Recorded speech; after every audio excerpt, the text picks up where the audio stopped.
we talk about how can you create pay link on your Wix app. We go to figure out the solution on how you can do that on your app. So you just follow these ways, then it's going to work with you.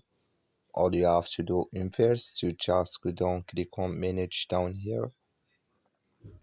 So then it's going to take you to this list. It's going to show for you like this. Click here on getting paid, you just click on it. Then it's going to show for you a list like this. Click here on pay links. You come to next step here, then you click here on create link. So then it's going to take you to this list. Can you click here on one time payment here, and you enter here, you follow all this list here, you click on upgrade. So then here can you create here multi payment.